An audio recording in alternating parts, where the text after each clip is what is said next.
consider on death. Think about the death. Come in. অনেক হয়েছে আর না, মাঝে মাঝে কবরস্থানে যাবেন, আল্লাহ তো ছাড় দেয় কিন্তু ছেড়ে দেয় না, এটা জানেই না। আর কতদিন? অনেক দিন তো হলো এই পৃথিবীতে, চলে যেতে হবে। Just a little reminder of how I was targeted and my YouTube account hacked after I happened to criticize Mr. John DeLynn, Mr. Dan Vogel as being somewhat disingenuous and not quite what I believed to be the case, not quite telling the truth. And suddenly my whole YouTube channel gets hacked with these Muslim fundamentalist terrorist. I've been an attorney for approximately 35 years, and unfortunately 20 of those years I have been targeted by the deep state in what they call organized gang stalking, in which they infiltrate a target's life and completely try and destroy it. They do it by many techniques, but I've had my house broken into, I've had my water pipes broken, I have been followed, I have been tracked. Every judge that I stand in front of has been alerted to me, and this is an organized effort to destroy good people's life, who this corrupt syndicate or criminal organization that runs every city in the United States and even in Washington, they target good individuals because good individuals are a threat to their criminal syndicate. So therefore, targeted individuals aren't the bad actors. They basically are posing some sort of threat to the criminals who engage in this targeted harassment. And the reason why I believed McKenna Denson's story, she recently came out with these supposedly outrageous claims that her orange juice was poisoned, and then she was broken into, and then I believe that she was assaulted where her nose was broken and her wrist was broken. I believe her stories because this follows the pattern of this targeted harassment. And this targeted harassment is conducted by the Mitt Romney group. You're going to find that all these historians, all these scholars, all these podcasters, all these ex-Mormons have some relationship to Bain Capital, the NSA. They've worked for the NSA, CIA. They have been trained in these dirty tricks, and they will, it doesn't matter if you're a woman, child, or anything, these criminals will target and cruelly ruin anyone's life. Therefore, I believe McKenna Denson has been a long-term target of these organized criminals because she was molested severely by her father. And yes, I do believe she's part of the MK Ultra program because you don't have to be actually an official person in the MK Ultra program. As with Kathy O'Brien, whose father got caught with child porn, the NSA and the CIA zooms in on these pedophiles and inducts them into their long-term experiments. And so they teach the fathers how to sexually molest and brutalize their own children. And they do child porn, they traffic in child porn, they use their own children in pornography cinemas. And the church, the Mormon Cochranite Danite Church is so involved in this that they're up to their eyeballs in it. So therefore, this organized turn on a dime against McKenna Denson just seemed too convenient. Now, when you listen to these podcasts, Mormon Stories, Radio Free Mormon, or Mormon Radio Free, whatever it is, these are so scripted. I mean, these actors or commentators are so smooth, and you can see they go back and forth, and it is scripted. Same with Mormon Stories. I've got so many different Mormon Stories examples where you can tell John DeLynn is reading from a script and he needs to get certain bullet points put across. And they're just leading everybody down the rosy path. But the one thing about these Cochranite, Danite, Mormon infiltrators is they have one agenda, and it's always around sex. So John DeLynn is always the LBGTQ, and that is to normalize the pedophilia. That is their goal. Not only is John DeLynn, but this Mike Norton I'm going to show you eventually a podcast they did in which they're trying to normalize a 12-year-old coming out as a lesbian. Now, a 12-year-old can't possibly know what sex orientation they are unless they've engaged in sex. And a 12-year-old engaging in sex is against the law. And Mike Norton and John DeLynn are violating the law by exploiting this 12-year-old and promoting 12-year-olds coming out and being lesbians. That falls right under the welfare code as being child exploitation. So they're in violation of the law.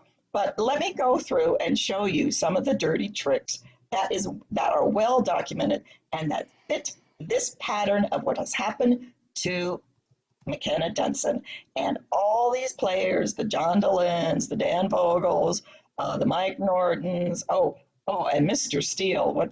Bill Reel. I caught his phoniness from his first Mormon podcast. I mean, he is so scripted and so smooth, and he says that Munson is a liar. Mr. Reel, that's like the kettle. It's like the pot calling the kettle black. Involved 3 incidents in which she claims to have been victimized. The first incident has to do with an allegation that while she was away from her house, some unknown person snuck into her house and put Drano in her orange juice. When she came back to the house, nobody was there. She took a drink of the orange juice. It burned going down. She was taken to the hospital where she was treated and then released back to her house.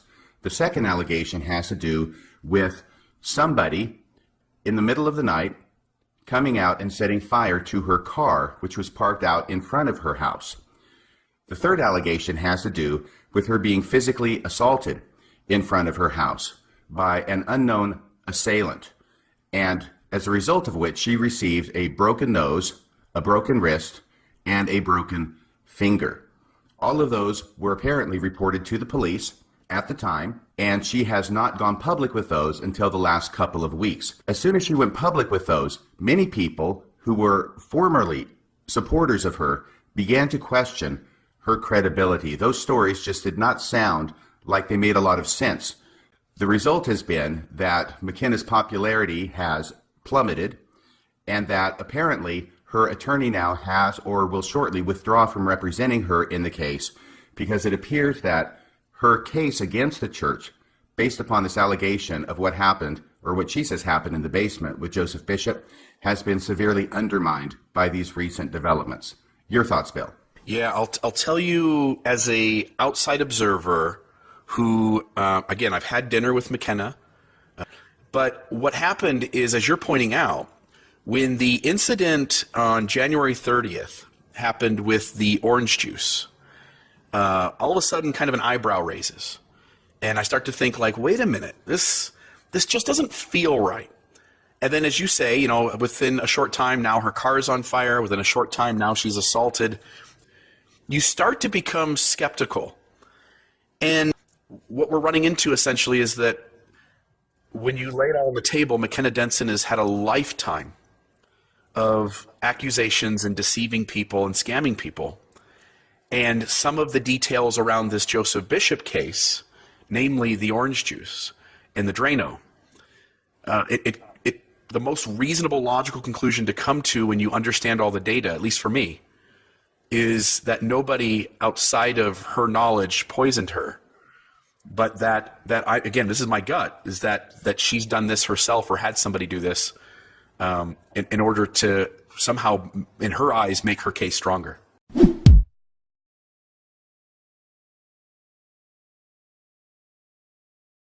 Well, maybe you sensed it, that feeling that you're being watched. Well, the state has laws against stalking on the books, making it a felony.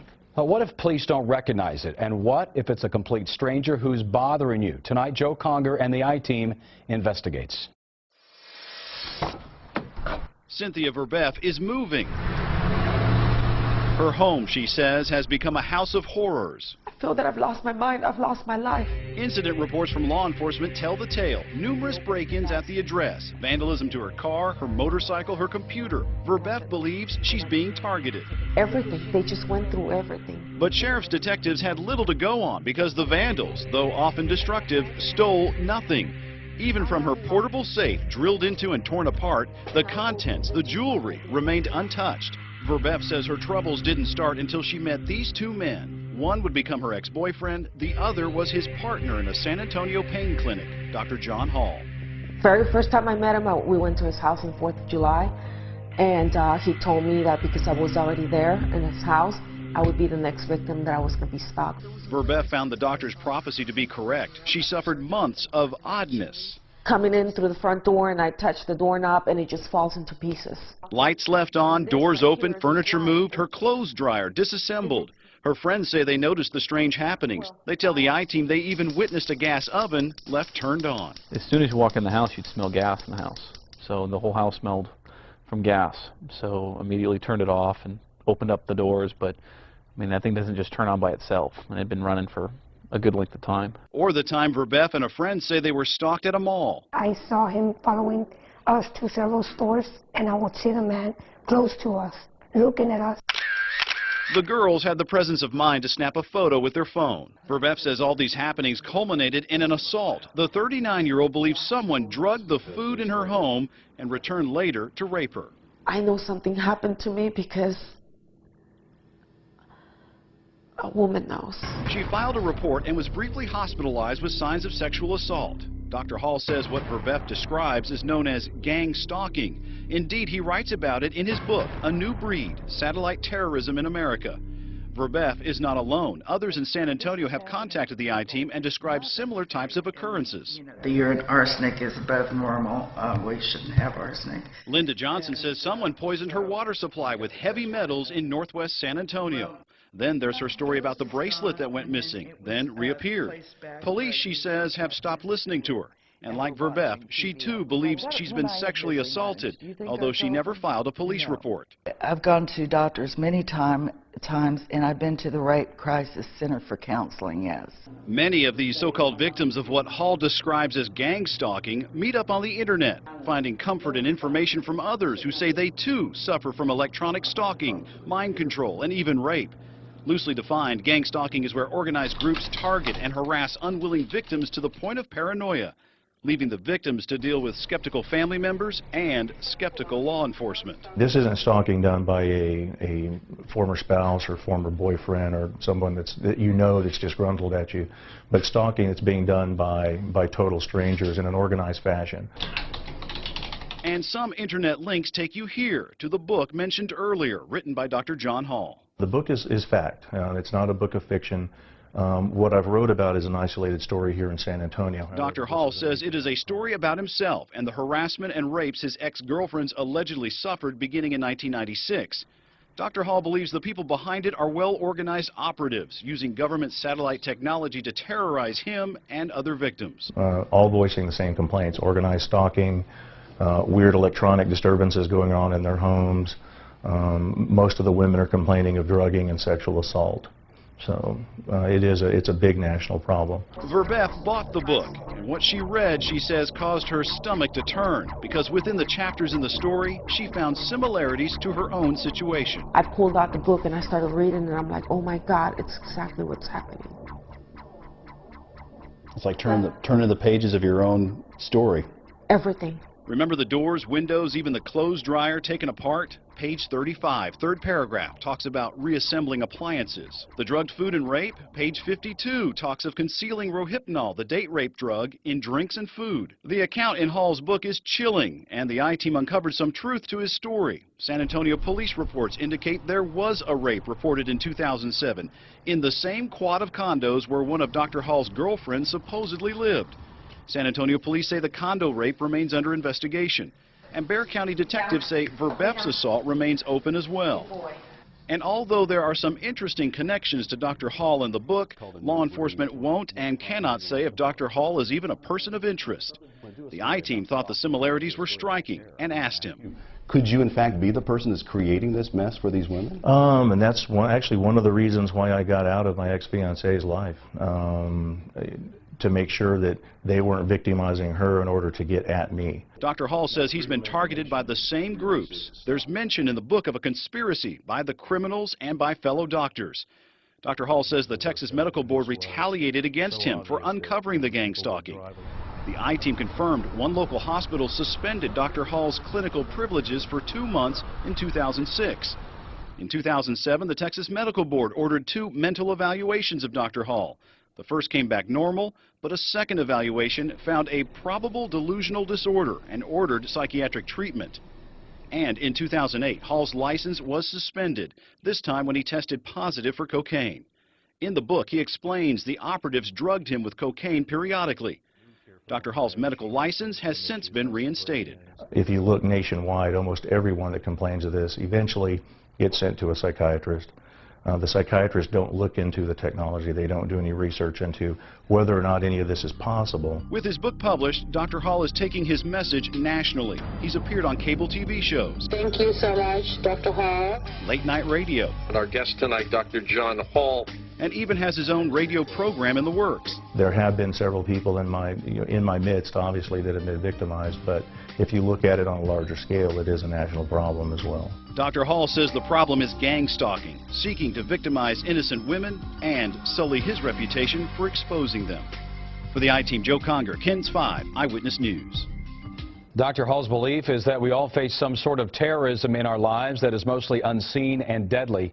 He contends criminals are tapping into our government surveillance systems to gain access to our lives and minds.